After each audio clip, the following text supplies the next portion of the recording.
that and testing. Okay, we got arms in here and counting down in 3, 2, 1. Oh, this has been on the entire time, hasn't it? Oh God, I'm one to embarrass myself. This is nothing new. So, welcome, humans and heathens. I came up with that catchphrase a couple days ago, just off the top of my head. And you know what? Now that I think about it, it does have a bit of a ring to it. So, and apologies there, if you hear the screaming of a three-legged cat. Now, you may be asking yourself, Baron, how does a tripod cat scream? Easy, in three-quarter time.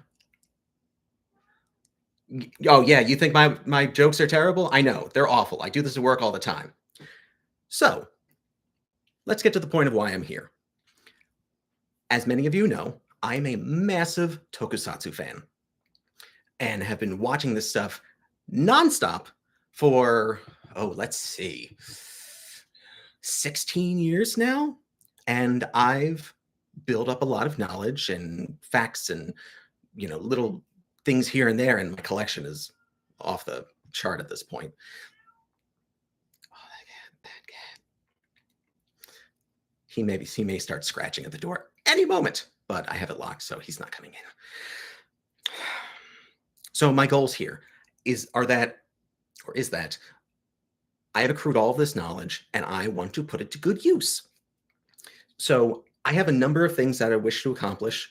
Many of you may have seen me on threads where I am primarily advertising or marketing myself as a tokusatsu expert. Now, that's not to say I know everything. There are corners and little bits and pieces here and there that I have yet to get to, but they are on my list. Most of it happens to be a good chunk of the 70s stuff. I've seen a small handful of 70s series, and I've noticed I started my viewing habits in a certain pattern.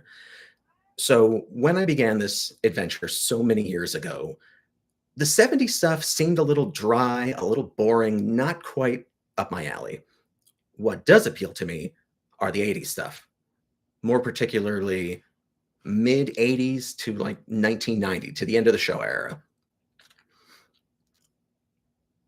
And I've taken my watching habits. So I've gone like 80s, then I go to 90s, then I go to the 2000s, and I go back to the 80s, and I slowly start moving my way backwards into the 70s to a point where I'm actually really enjoying all this stuff. It is completely different. Obviously, Kamen Riders are much different today than they are then, or they were then. But I'd go to say with Zets, I feel like Baku is a callback to a lot of the older riders who are a little more macho, so to speak.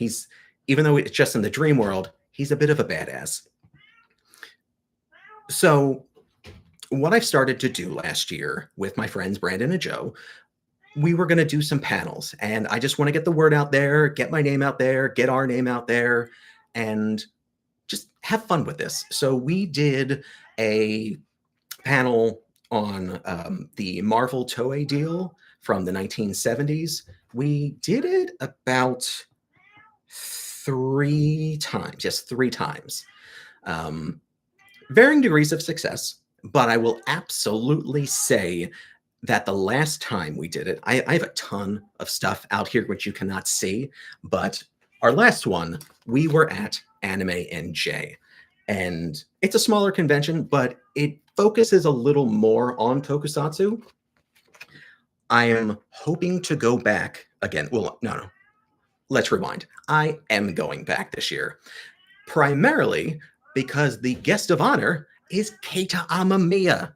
Yes, Keita Amamiya. For those of you who are not familiar, if you're into current stuff, he is the creator of the Gyaro series, of which, as much of an Amamiya fan as I am, I have yet to start Gyaro. So if you have any recommendations where to start, I am open to them.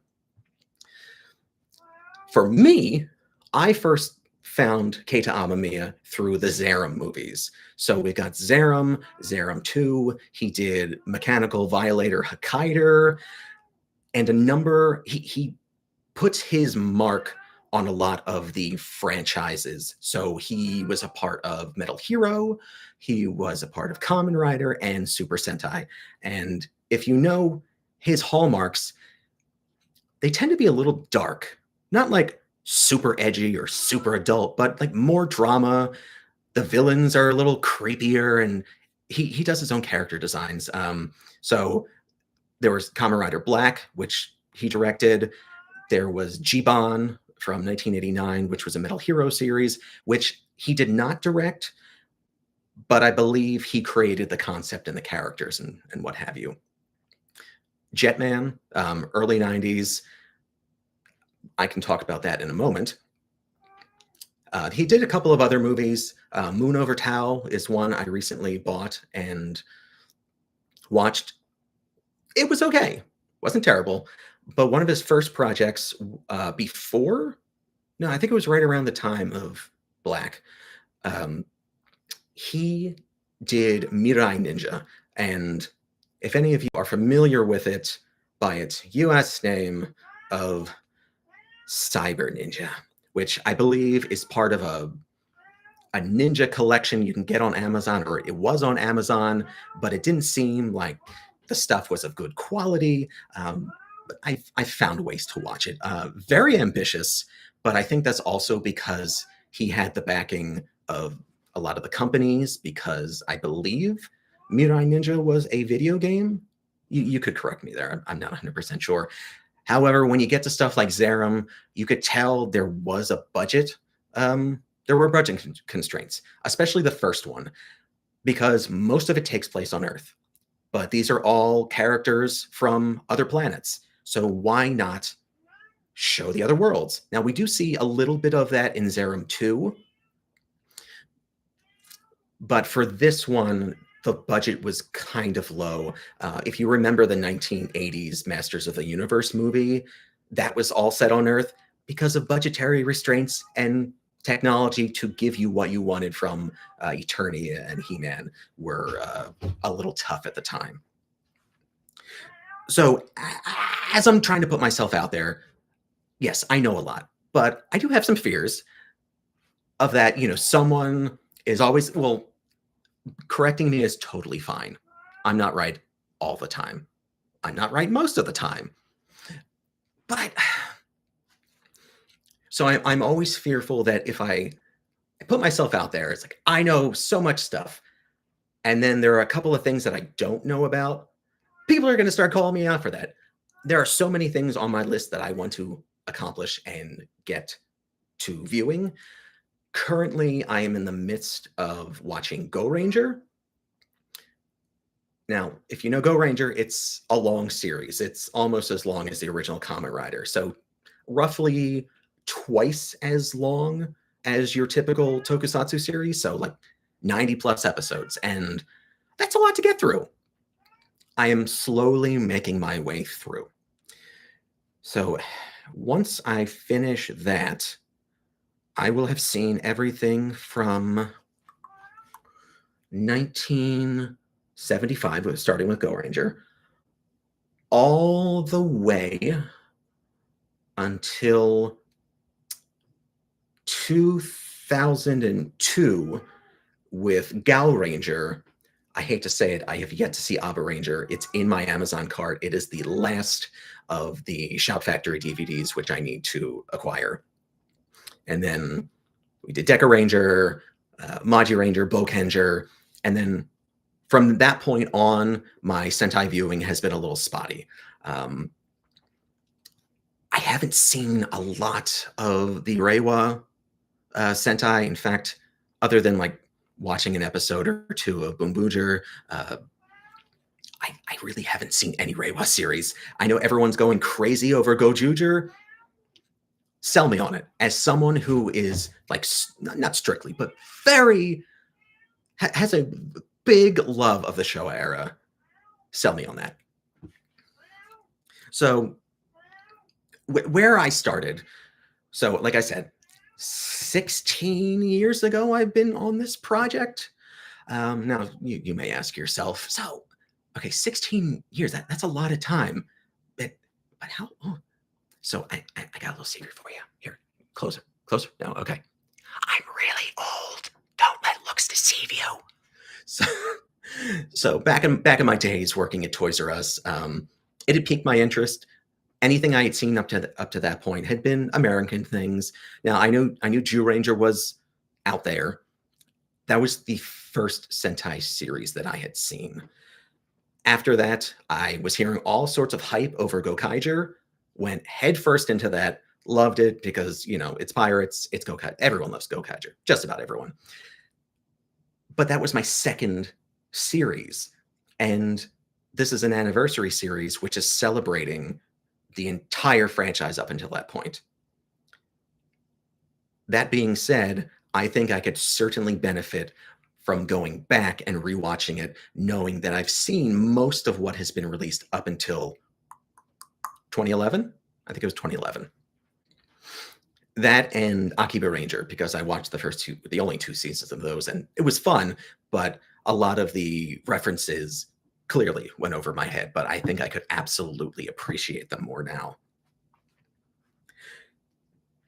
So we already talked about the panels. So, like I said, with Anime NJ, it was the most successful of our 3 times. But, I learn, we make mistakes. I'm probably making tons of mistakes right now, but this is a trial by fire, and I will learn over time. So, with our final panel at Anime NJ, we had the biggest audience. And, granted, even though this was the 3rd time I was doing it, super nervous. I had some people help me warm up a little bit, so thank you. You know who you are. But it was just Brandon and I, and we did the whole panel. If any of you were there, I was very beholden to a script, which I probably shouldn't have done. As I'm going through my folder right here. Oh my God, this is so much. All these detailed notes. We've got 1, a 2, a 3, 4, 5, 6, 7, 8, roughly 8 full pages of notes, which, to my detriment, I strictly went off of this script where I should have just gone with bullet points. And like I said, we've learned a lot doing this, and I think I know what to tweak and change for additional panels in the future. So I'm in the Philadelphia area. If you know of any potential conventions which would want to do panels that are coming up in the future, or any Japanese tokusatsu related stuff, because I know the animes of today are big and popular. Back. But the 3rd time we went, we did a couple things differently. I'd say probably one of my favorite moments by far was when we were discussing Sun Vulcan, and we got the entire audience to scream out, "Eagle, shark, panza!" We did it like 3 times. I'm like, did we just get everyone to do this? I really like this. This was fun. And so for that, and the previous time that we had presented, I decided that I wanted to add something different to the panel. So I wanted to do a little game show where I quizzed the audience. Needless to say, the 2nd time we did it, it was a huge success. And I had made these buttons, case in point, they're right here. If you can read them now, it's Toei, we know where you live. So if you get the joke, yeah, Toei will break your legs if they know that you're watching their stuff in totally legal ways. So that was the 1st time we did it. I only had a limited amount of the ribbons. So for the 2nd time, I made a ton more. I still have extras, and I just wrote our handles on the back. But those are great handouts. I want to keep doing that. I have some ideas of what images I want to do for the future, so I have to kind of get on that. I'm hoping to hear back from another con to do the next panel that I have been planning. I don't want to give it away right now, but how would I describe this panel? Let's just say it's pretty metal, if you catch my drift. So that's one of the things I want to do. One of my favorite things, especially about 80s tokusatsu, be it Kamen Rider or Metal Hero or Super Sentai, are the villains. I absolutely love 80s tokusatsu villains. Not the full ones in basically the full monster suit, which is kind of the norm now, which I'm not a huge fan of. But that's just my opinion. I like the ones, so like case in point, Rita Repulsa / Bandora, Machiko Soga. Anytime she shows up, you know you got a good episode. So, you know, it's a big, elaborate costume, but you see the actor's face, and it gives them the ability to emote and act and chew the scenery, which is what I love. So I had always wanted to make my own sort of villain. Now, I did not have a specific direction for this yet, because I have done some other costumed video projects, and they have almost all been villains. I've done one of my own creations, which he has not seen the light of day in quite some time, but if the right time and the right project comes around, I have no problem bringing him back. I've done Dr. Doom, I've done Joker, and I've done Cobra Commander. But those are all pre-existing villains. I want to do something that represents me. And I kind of had a generic villain, fashionable villain in mind. But then over time, it changed into, hold on, I want to be my own 80s tokusatsu villain. Because that would be so fun. So fun. Like, what could I do with it? What I want, one of my ideas is a video series, basically what happens after the villain faction is defeated by the team at the end of the series. Where do they go from there, assuming they haven't been destroyed? So it's more of, he does not have a name yet, trying to acclimate himself to regular Terran life, like filing taxes, getting a job, but he's a villain. He chews the scenery. He's big. There are going to be some issues that he comes along in his travels. But after a while, I started sketching some things out. I did some tests. I don't have a name for him yet.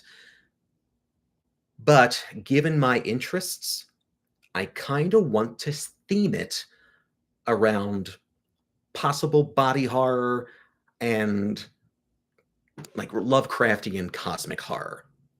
I have, like I said, I've done a number of drawings, and I've gone through so many designs at this point. I've done some test pieces to see what works and what doesn't, of which I have a piece here. This was a gauntlet I decided to play around with. Just, you know, make it gross, make it veiny, make it weird colors. I don't know if I wanted to make it really fleshy or... So one thing I notice in a lot of the classic Lovecraftian movies, especially like From Beyond, is the light source, and they use a lot of purples and magentas. And I kind of want to reflect that, maybe as a highlight or a shadowing on the armor itself. But one of the weird things I added here were gross looking teeth. So that's something I want to get off the ground. If anyone wants to assist me in that, I would certainly appreciate it. So, like I said, trial and error for this. Very, very low key. We're just going to see what happens. Where have you been? I've been here for, oh God, let's see, the past 20 minutes. Oh, yes. Okay. So you're big into the Cronenberg stuff. I'm big into the Cronenberg stuff. Like, body horror is one of those things that equal parts gross me out and fascinates me at the same time. There's what's that movie, The Void, that came out maybe like 10 years ago or so. I really want to see that. Like, I can just go on Shutter, I believe, and watch it. I just haven't gotten around to it. So what I thought I would do, just to break the ice a little bit, what I have here are like almost all of the Shout Factory DVDs, minus Ava Ranger. So I thought maybe I could just go through all of these very briefly, give anything that I know off the top of my head, opinions. So I guess we'll start with the first one, which was not the last one. I think it was the second to last. Chikyu Sentai 5-Man. Shout Factory went on like a long hiatus, and then many of us thought they weren't going to release anything else again. But lo and behold, they started going back, not forward, which is good for me. Up until that point, I think I'd only seen like the first 15 episodes of 5-Man. I like the suits. I really do like the suits, except for the weird earrings on pink and yellow. But of course, that was not the first time they did earrings on female Sentai helmets. Case in point, Mask Man. It's just, why? But one thing to note of this is that their Henshin device, for me, I find it very lacking. Not very creative. And of course, they give the two female Rangers a compact, and they both, from what I can tell, function more like an Ultraman, like one of the wands that they activate their powers with. Now, I think Ultraman was not on TV at that point, so that might have given them free reign to do something like this. But by the time this was 1990, things were not looking too good for Super Sentai, and they were losing a lot of money. The toys weren't selling, especially 5-Man toys, I believe, were not selling. I wonder why. But some standouts in this is one of the villains, Chevalier, who is a huge glow up, played by Flashman. Okay, let's see. I always have to remember the name by the song. Jin, Jin, Jin, Jin, Jin, Die, Die, Die. Okay, it's Die. Die, the Green Flashman. Green Flash. He was okay as a Ranger, but when he comes back as a villain, I love it. He looks so cool, and he knows how to work a scene. I guess he's learned a lot in that time. Either that, or I don't know, he was under the restrictions of having to act like a Ranger. Now, if you own this set, you probably know where I'm going to go with this. The subtitles. These are, unless anyone else knows of how to change this, because I've gone through the subtitles, they're formatted like closed captions, and it's really distracting and really obnoxious. But of course, you go from 5-Man, we go from, a little lower on the tier to, top tier Jetman, Chojin Sentai Jetman. Who doesn't love Jetman? Many cite it as their favorite Super Sentai series, but to me, yes, I love it. I almost treat it as an anomaly. Because why? Because at that point, Super Sentai was on its way out, and they told the writers and the production team, you know what, I think, like, as long as you sell the toys, you guys have free reign of whatever you want to do, because this isn't coming back after that. Well, of course, the ratings for the show was pretty good. So good, in fact, that they changed their mind and went back, and we'll continue with that later. Jetman, first time I watched this, Guy is a standout character. The first time I watched this. Who we got here? Mr. Riggs loves 75 top Spaceball. I think I know who you are. So with Jetman and Guy, The first time I watched this, guy's totally cool. He's a badass. But then you watch it again through a different lens and you realize, wait a second, he's really toxic. So my opinions of him has gone down just a little bit. I probably want to say my favorite tough guy in tokusatsu would be Gavan. Retsu, played by Kenji Oba. I love anytime Kenji Oba shows up. He's always a delight to see. So with Jetman, it was known to be very dark, and it made them a lot of money. So what does Toei decide to do? Let's completely change the format and geared this even more towards children. And we get Ranger, which the monsters are primarily fairy tale themed, and it's a lot of children in danger. Now, Machiko Soga shows up as Bandora.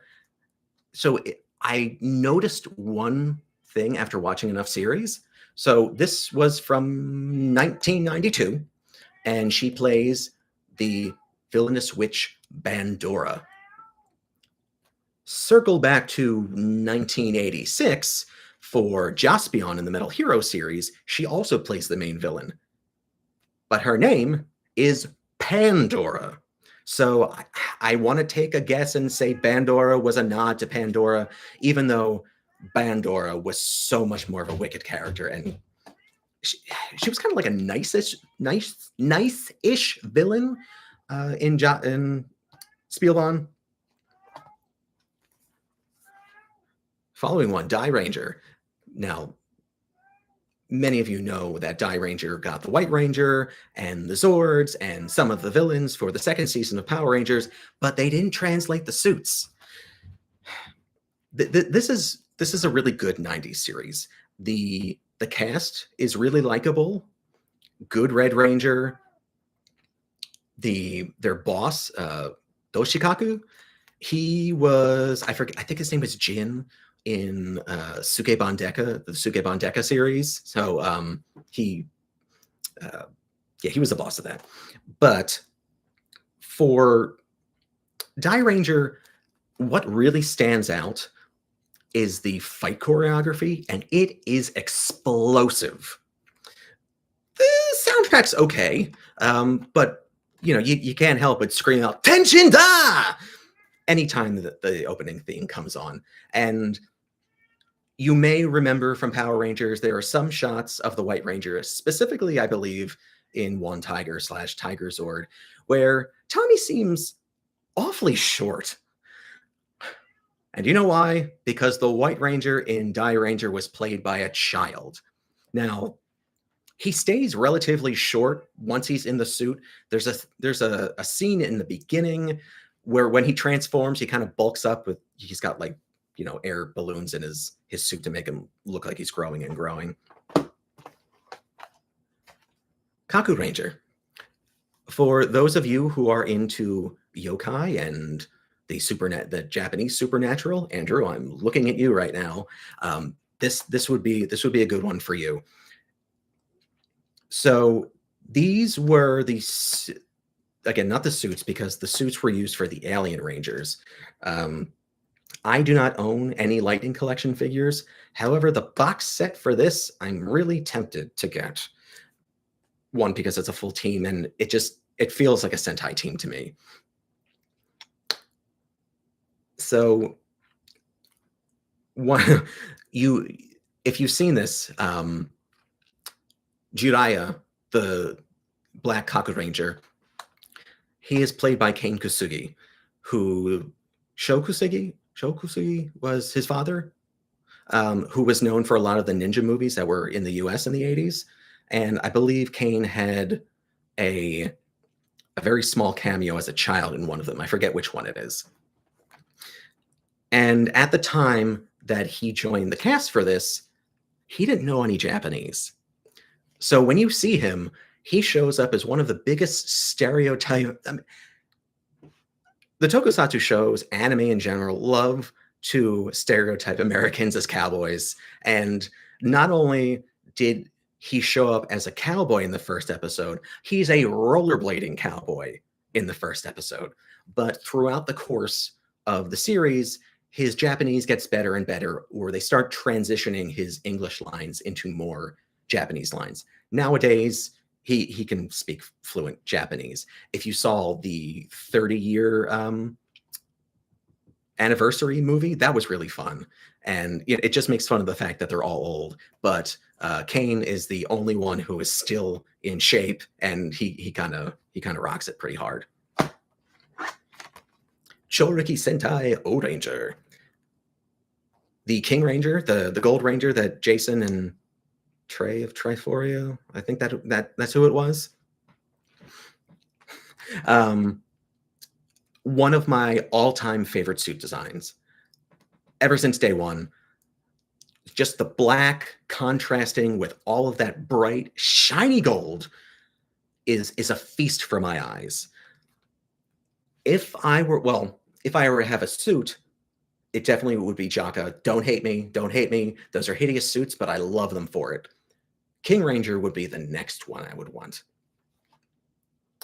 Now, their boss is played by Miyauchi, who you may know as Kamen Rider V3, Owl Ranger, Zubat, Big One from Jaka, among other things. He was a big player in the tokusatsu field, and they brought him back for a number of projects in the 90s. This was one of them.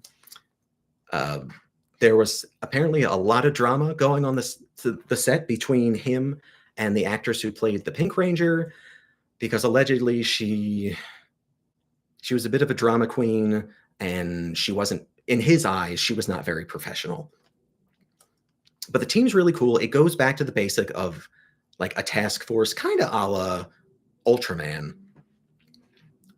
But one of the things in the 80s are some of the big, grand fight scenes and the cinematography with that. There's a really good scene in this where they pull out all the stops, and it is amazing.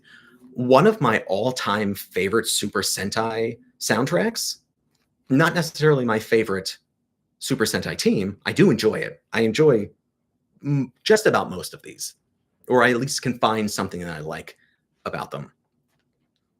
And let's see. Oh, the year. It was set in the year of 1999, the far-flung future of 1995, with the Bakasfuns. So the voice of the main, what was his name in Power Rangers? But it was the robot army. Mashinju? Yeah. He was voiced, I forget the actor's name, but he did primarily a lot of the narration voices in like a ton of Super Sentai up until that point. Oh, you're looking for the future of 1995? A couple of other things. People like to say that this series almost put Super Sentai out of commission. That's a bit of a lie. What really happened was in 95, I believe, there was the sarin gas terrorist attacks, basically, in, I think it was a subway. And that obviously got pushed to the forefront, and everyone was covering news on that. As a result, people were not tuning into this. I think they had to change the time slot around. But the important thing is that the toys did sell well. And we all know that these shows are made to sell toys. So if the toys make money, they're going to keep going. So this was an anniversary series in 95, celebrating the 20th anniversary. Up until that point, I believe Go Ranger and Jaka were not included in the Super Sentai series numbering because they did not have a super robot. Therefore, they don't classify it as Super Sentai. However, they've gone back and retroactively added them to the list. And Aka Ranger shows up all the time in things. So next we've got Car Ranger, which is a very silly show. The Red Ranger, he's just a goofball. He's fun. They've got Signal Man with, he's kind of like robot, like a RoboCop, if he was like a Chips character. Was there anything else particularly that stood out? I mean, obviously it was a comedy. Yellow Racer, rest in peace. But nothing particularly stood out about this. There was the weird Zonette and Red Racer love tension, and that was a little weird because like half of the villains were pining after her, and one of them was kind of really disgusting about it. Next up, Mega Ranger. We don't have, okay, we've still got a couple of these left. Mega Ranger, school kids. This was used for Power Rangers in space. And with Power Rangers in space, similarly to Jetman, Power Ranger series was on a downward slope and they were ready to cancel it. And they basically did the same thing they did with Jetman, saying, hey, the show's going to end. You guys can do whatever you want. And they did whatever they want, and it was really popular. However, I will say that Selwyn Ward was robbed of his role as a Red Ranger. He should have stayed that Red Ranger instead of being demoted to a Blue Ranger. One of my favorite morphers. I have the Memorial Edition. It's really fun. It's got voice-activated commands, but it also comes with a booklet. Of course, it's all in Japanese. What little I can read, I can do the lines, and I can get it to say things, and I can talk back with it. Now, Mega Ranger, it's like technology and in space, but there's only some stuff that's in space and some stuff that's technology. The main Ranger cast was okay, but there's a certain charm about this series which has me going back to it all the time. So I mostly enjoyed everything up until this point. Then we get to Gingaman, the last of the Super Sentai series to use the man suffix. And I think it's time we bring back the man. To me, it was, I think one of the standout moments was bringing back Kaku Ranger Red as the Bangai hero of Bull Black. And one thing of note is that when he first shows up in his original costume that they give him, it is a repurposed, as I go through here, it is a repurposed version of Geki, the Red Ranger's outfit, I think minus the sash here. Not a huge fan of this one. I don't hate it. I will say this, in terms of soundtrack, this has probably my favorite mech theme with Gingayo. It is so powerful. For me, anytime we get a mech theme, I want it to give me the feeling that it is charging into battle and is ready to fight and is full of energy. And the Gingayo song has it in spades. The last Super Sentai of the 1990s, QQ Sentai. Can you hear him banging on the wall? I hope not. You'd think he'd tire himself out at this point. But we've got Go-Go 5. Something about like the candy suits look like hard candies. And so as basic as they are, it's kind of, I like the design as simple as it is. The villains, on the other hand, not a huge fan of. A lot of them, this was at the point where they started incorporating more full-suited monsters as the main villain cast. There was the one female villain. I think she was just about the only one who had a human form, and she was an actress in a weird winged suit. Now this has a whole family dynamic. They are a family of rescue heroes, basically. They're really fun to watch.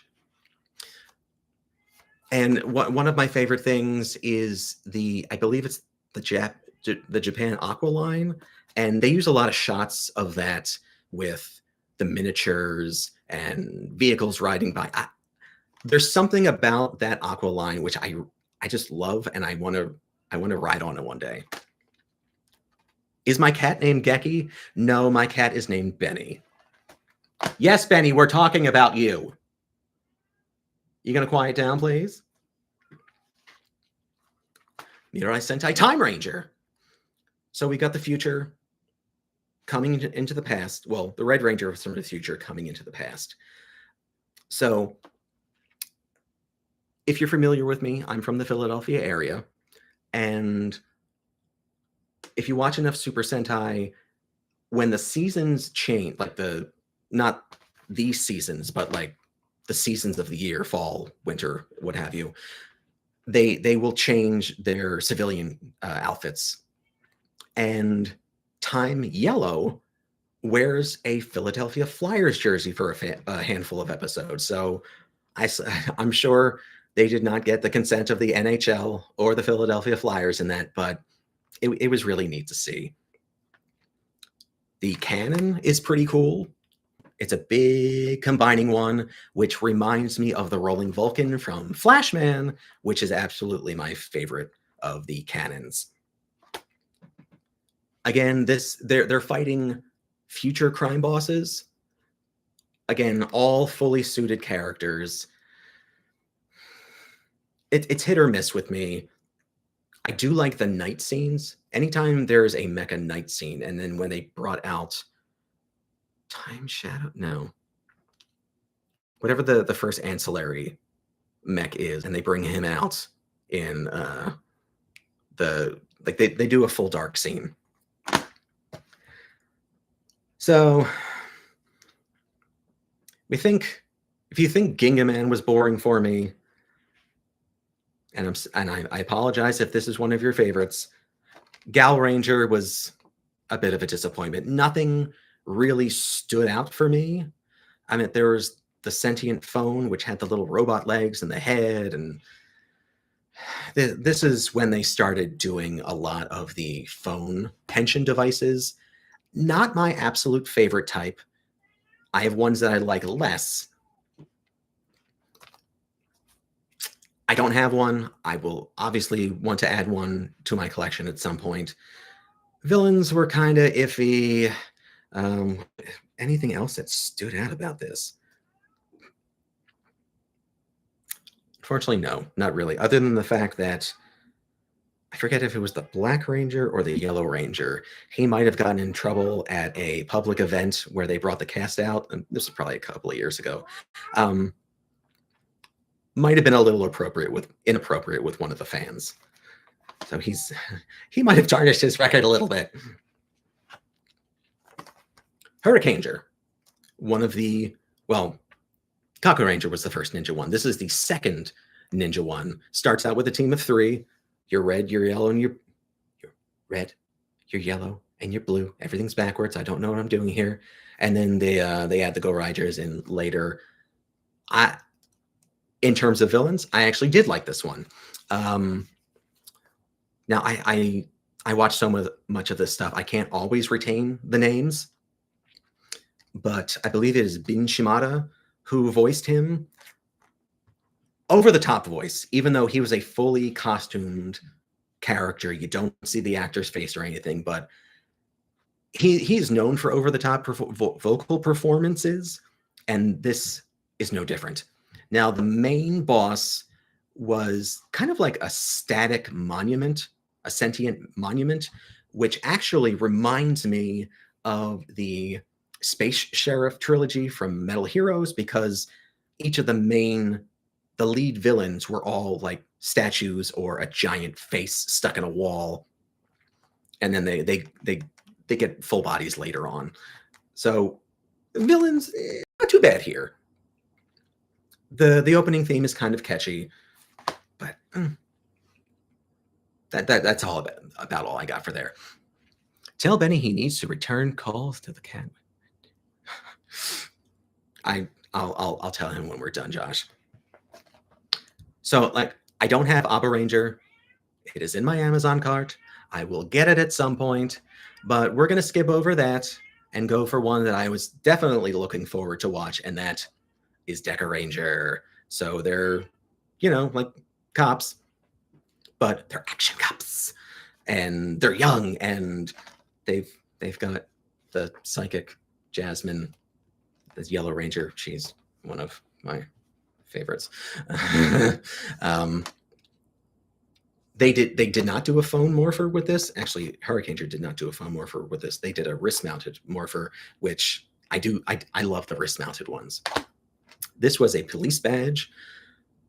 I bought the memorial version last year. It is so worth it because it has the 3 different modes with the license, the phone, and then the judgment piece at the end. But with the original DX for the kid line, it was just a sticker.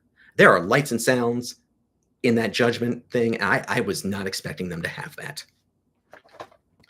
Now, Doggy Kruger, absolute badass. I can't go wrong with that. Of course, this begs the question with, unfortunately, I don't have any pictures of him on this. No, but he's got a dog face fitting his head into a standard Ranger helmet. I'll just go with the Marvel excuse and say unstable molecules. That's the cause of that.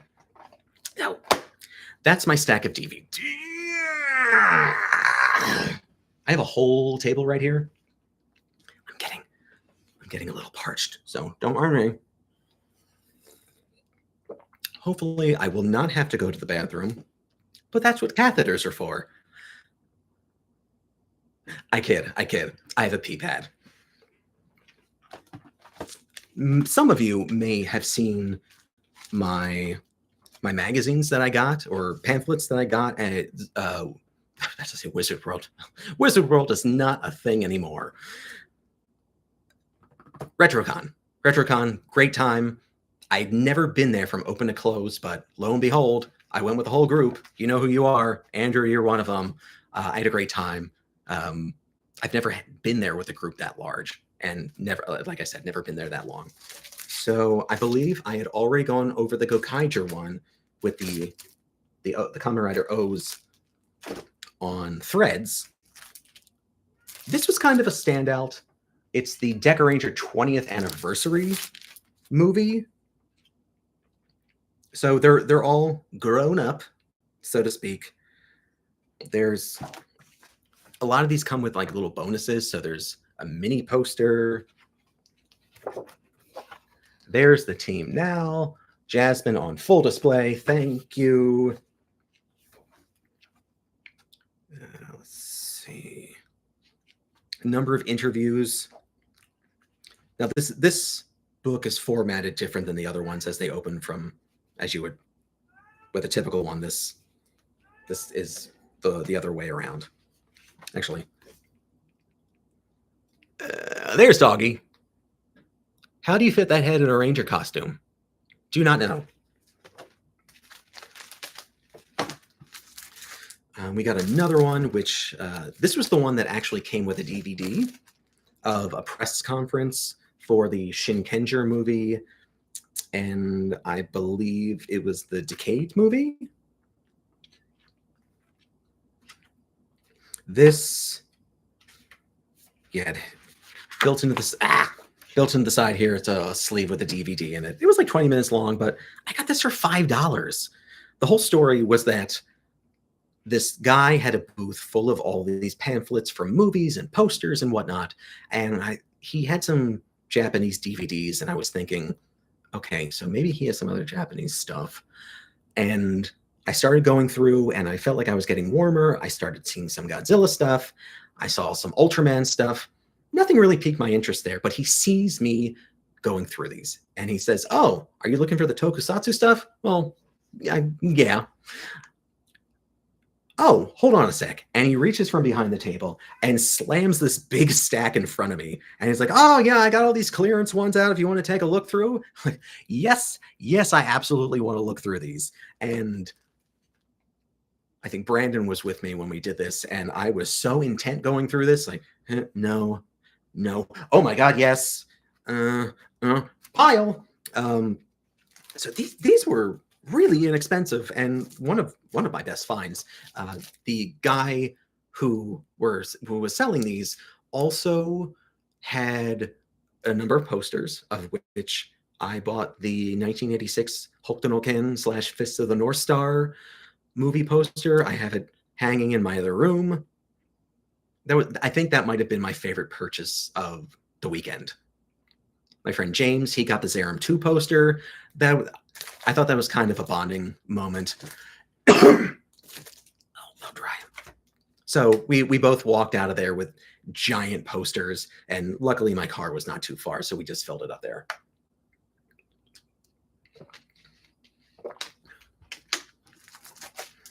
This was another O's one.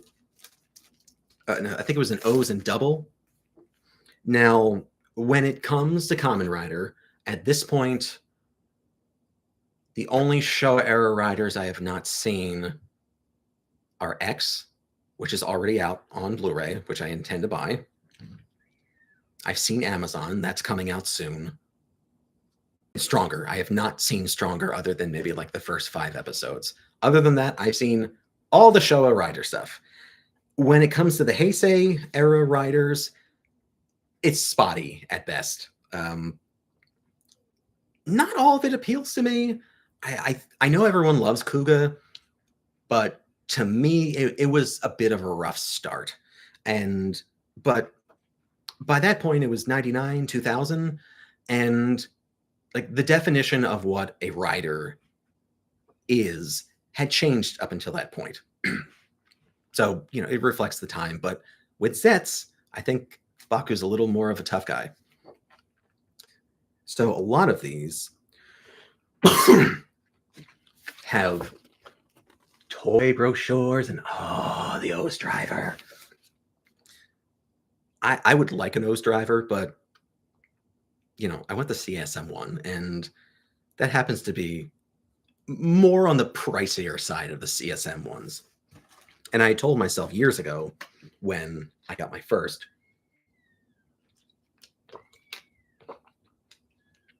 there's a baby crying outside.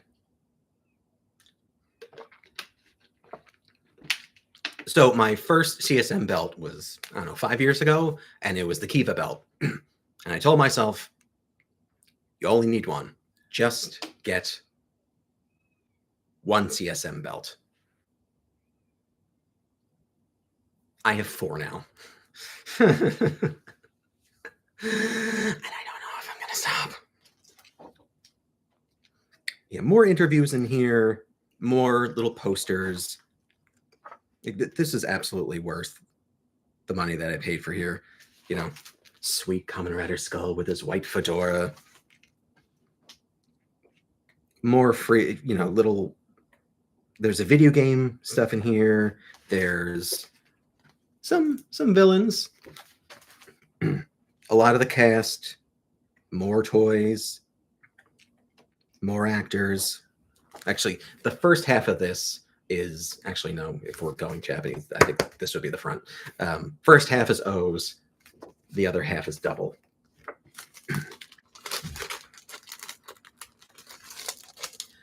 I have these studio lights on me right now, and I was afraid I was going to absolutely melt under the heat of this. So far, I'm okay. I don't have the AC on in here. It's on outside, but I have the door shut.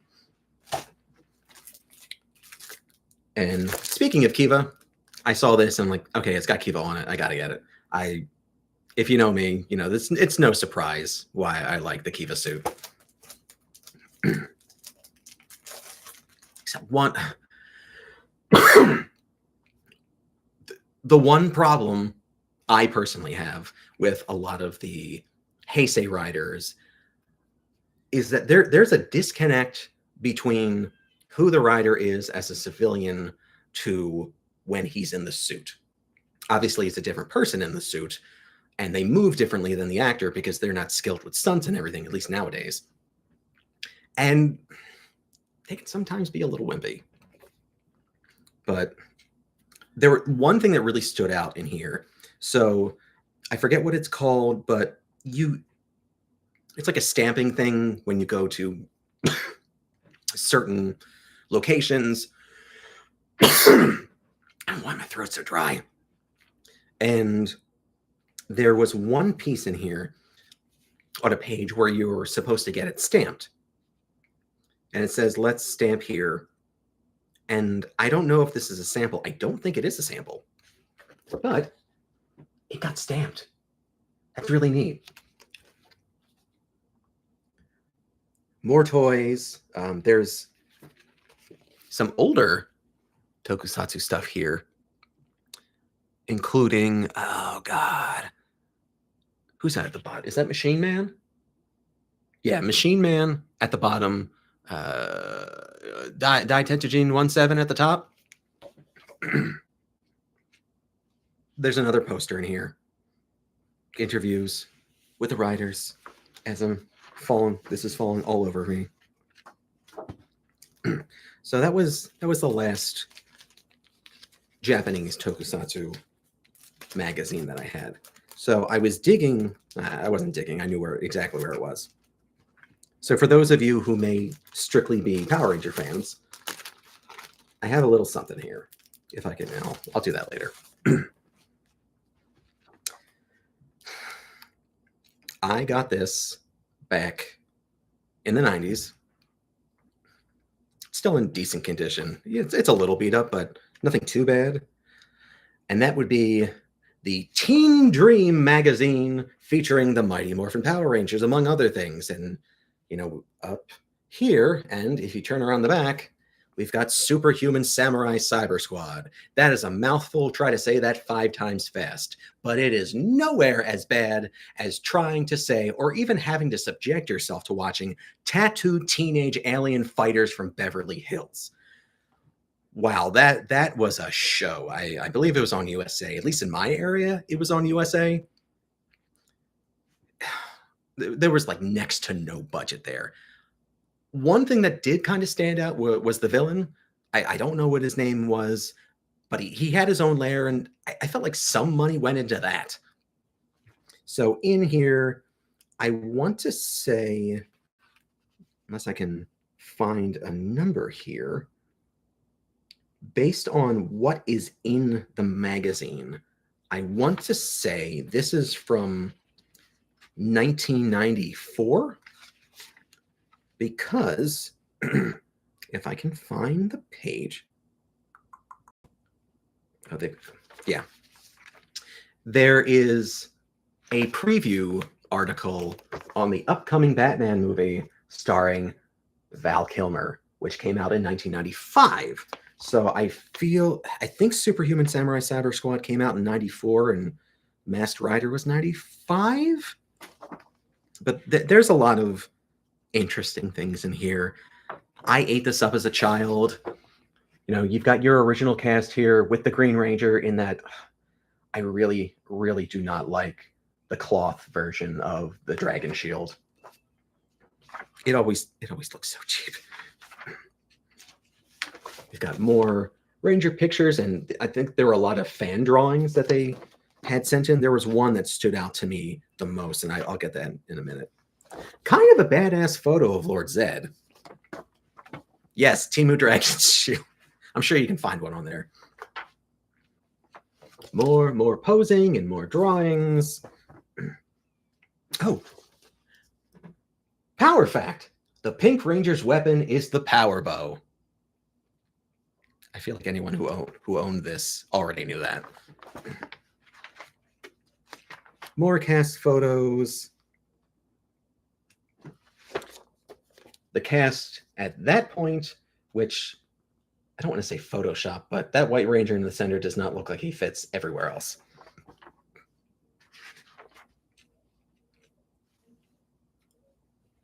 Drawings of the villains up to that point.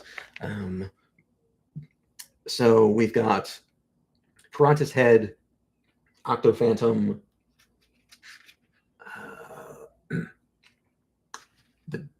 I forget what the goat guy's name is, and then the iguanas. I don't remember what the Power Ranger names were, but I believe those were all from the Jew 2 footage that they used for the end of season 1 and some of season 2, which was Japanese footage that was not used for Zyuranger, but was shot specifically for the American market. So there's a little bit more of a connect between the personalities of the Rangers and who they are in the costume. Oh, I can draw my favorite Power Ranger and win a surprise gift. Hey kids, do you want to win a Mighty Morphin Power Ranger surprise gift? Here's how to enter. Come up with the neatest, most colorful, and most original rendering of your favorite Power Ranger character, or even the entire bunch if you wish. That includes not only the Rangers, but Rita, Repulsa, Lord Zed, and those icky monsters. Here's how to enter. On a separate piece of paper, or of white paper, using any medium that you wish, crayon, pen, watercolors, okay, markers, etc. Draw your favorite Power Ranger attached to this coupon below and send it to us by March 28th, 1995. So this could have been very late 94 or early 95, but you draw in there and send the piece off. There's a Power Ranger quiz in here. Let's see. What is the name of the former Empress of Evil who could not destroy the Mighty Morphin Power Rangers? A. Rita Ridiculous, B. Rita Repulsa, or C. Ressa Rotten? I kind of like Ressa Rotten. Any of the ones that stand out here? What is one of Rita's many weaknesses? She wants to be one of the Power Rangers. B. She has a monstrous vanity problem. Or C. She is still in love with Zordon, who doesn't want to marry her. That would have been an interesting story arc for the Mighty Morphin season.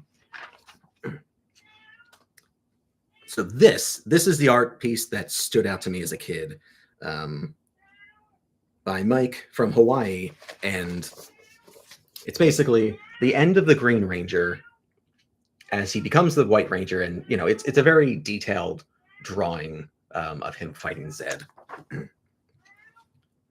And this other thing took me to FAO Schwartz to see the Power Rangers. Yeah, so this was like a public appearance by the Rangers.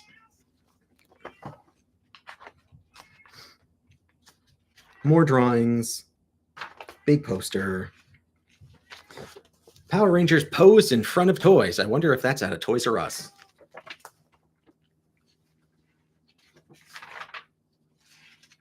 And more like forms you can fill out to get a subscription, of which I don't know if everyone or anyone had a subscription to Teen Dream. If you did, let me know.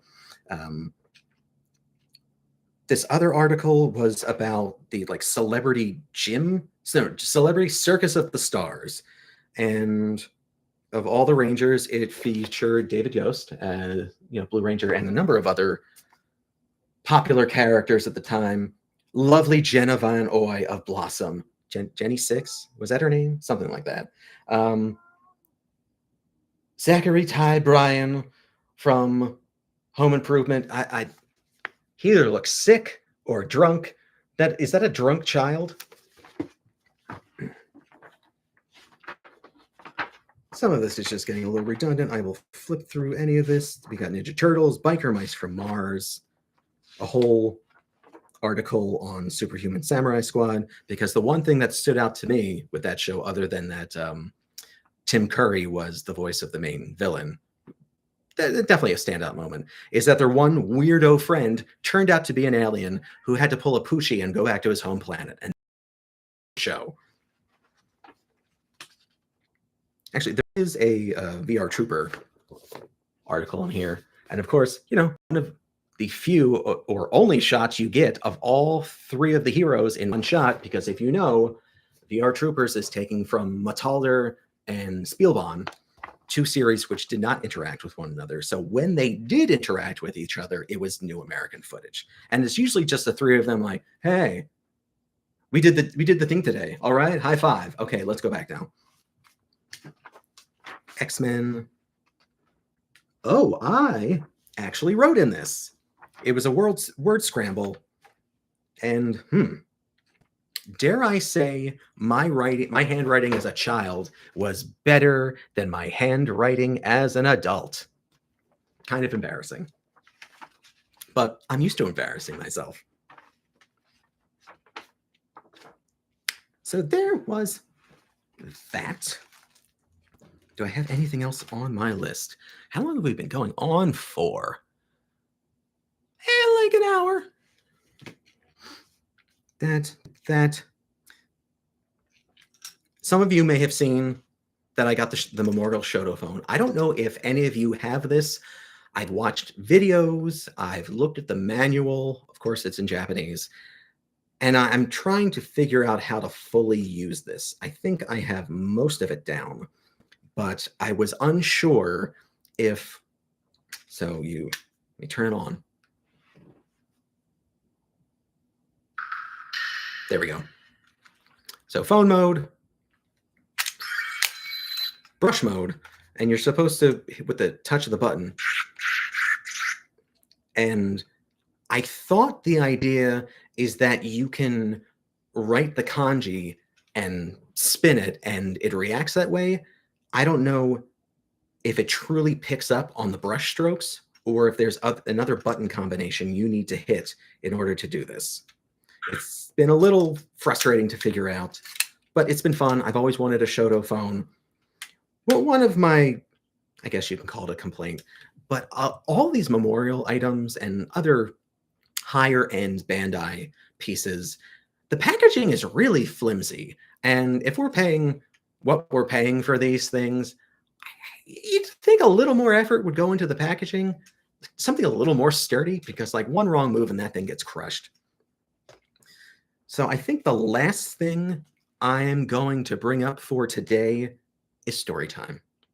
Possibly one of the nerdiest things I have ever done, but it was in a group. This was, I want to say, either very late 2019 or very early 2020. I want to say early 2020 because I feel like 3 weeks after that, everything got shut down for COVID. If you remember Team Rider, they're still around in some capacity, but they're not pushing the product as much as they want. From what I heard was that they got the word from the higher ups that they want to push Ultraman more. And I explained this at our last panel that I said Ultraman is my least favorite of the tokusatsu genres, and everyone went in an uproar. I'm like, I'm sorry. So that seems to be, I'm seeing more Ultraman merchandise in stores. I've seen Ultraman merchandise in Target. There used to be Kamen Rider stuff at GameStop. I've gotten a couple of things back then through them.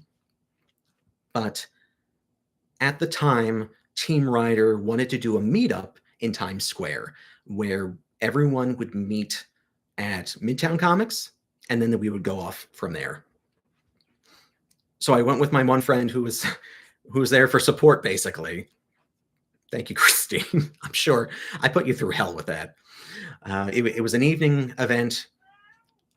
And they encouraged everyone to bring drivers, but don't bring the one from 01 that looked like a gun, because that you can get in trouble somehow with that. So they encouraged drivers. At the time, I think my Geo driver had just come in the mail, but what I really wanted to rock was my Build driver, because of all the Neo Heisei series, Build is my absolute favorite. And I bought a lot of the add-ons, like most of the power-ups, and then a couple of the full bottles, because those are just fun to shake. So I bagged up a bunch of this stuff, and I'm very precious of my toys. I don't want them to get scratched up. So I do my best to protect them. So they were in bags, wrapped up and cushioned and what have you. Now I was bringing all of the power-up items, and I'm like, I have enough going on already. Let me leave the one piece to the one piece that I could put on here at home. So, I'm not carrying too much. Keep that in mind. And keep in mind my fears for people calling me out on things. So we all gather, or I can't tell who's there for the event. I'm on the second level of Midtown Comics, and I see some people with some bags. And as it's getting closer and closer to the time in which everyone's supposed to meet up there, the bags start opening. I see some drivers coming out. People are putting them on. I'm like, okay, I guess this is my cue. And there was one guy who had the 01 driver, which had just come out at that point, but I was a little confused on how it worked. So I asked him how it worked, and he showed me. It was like, okay, cool. I will probably get this. And I got it like 3 years later. So the Team Rider guys were there because, and you could tell it was them because they had baseball jerseys that said Team Rider on the front and the back. And they seemed really nice guys, knew what they were doing. And they organize everyone, tell us to go down the stairs and meet outside. And that's when I start hooking all the belt stuff up on me.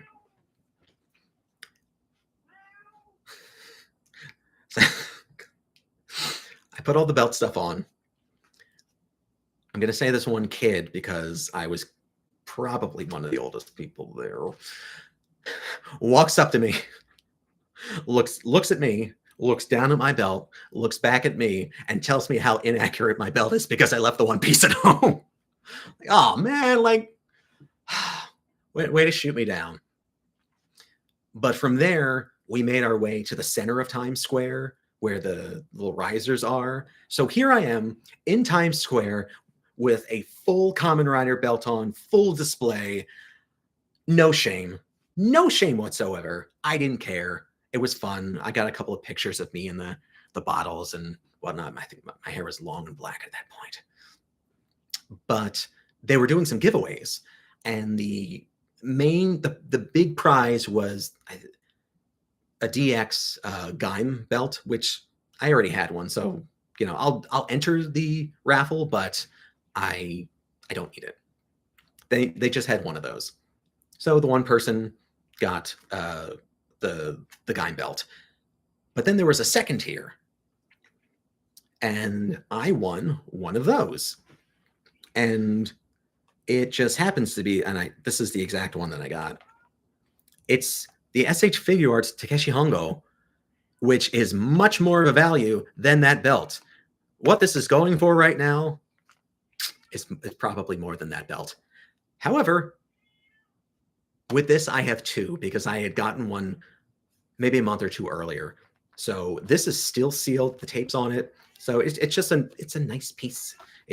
It's got the one option part with the effect that you can put behind him. But the actor likeness is pretty good. Sometimes with the printing technique, I think it's like a dot matrix printing technique they use to represent actors on the figure art stuff, especially the Toku stuff. It's a little hit or miss. What was it? The Shoma from Gav recently got teased, and I thought the face looked a little iffy. So I was super happy, even though I had one of these already, to get another. So I may have plans with this down the line. I don't know. Benny, we are wrapping up, sir. I will give you attention in like 10 minutes. I love that cat, as much as a brat as he can be. Then there was a third tier of some little, I wouldn't quite call them gashapon toys, but they're like miniatures of belts and I think some very tiny model kits. And they handed that out to more people, but it was still raffled. And then after that, they're like, anyone who didn't win anything, come on up. We have some consolation prizes. And they were like little picture coasters. And I got one, and it was I haven't seen Double, but I think it's the final form Double where he's got the full white costume. And I think he's got the cape. But that was really fun. That was incredibly nerdy. I'm glad I did it. But I wasn't able to talk to as many people as I wanted to there. But one of the things I'm trying to accomplish here is that not only do I want to get my face out there and promote myself, but I want to talk to you people about this stuff because I feel like I don't have enough people to talk to about it. I can have a couple of conversations online, but when it comes to talking in person or having long form conversations about this stuff, it is few and far between. So I want to rectify that. So where can you find me?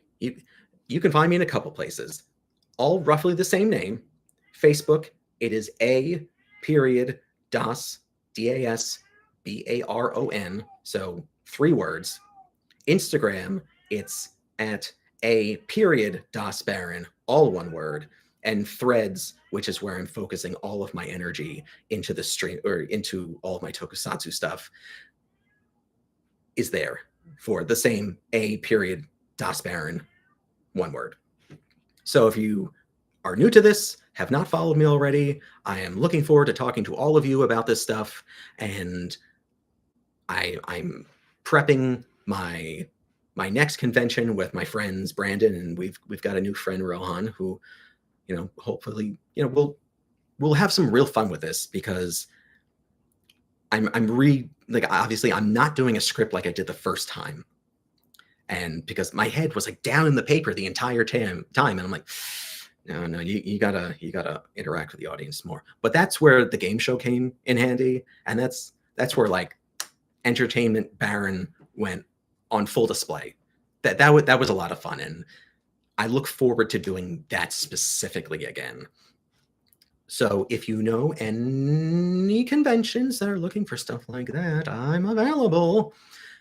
So it is 9:17. This actually landed a little more. This lasted longer than I expected. I didn't know what was going to happen because I've never done this before. I was nervous as hell, but I figured I have this down. There are other topics I can discuss at another time. So if you want me to do more of this, I absolutely can. Otherwise, I think I will find you guys elsewhere. So keep calm, Henshin on.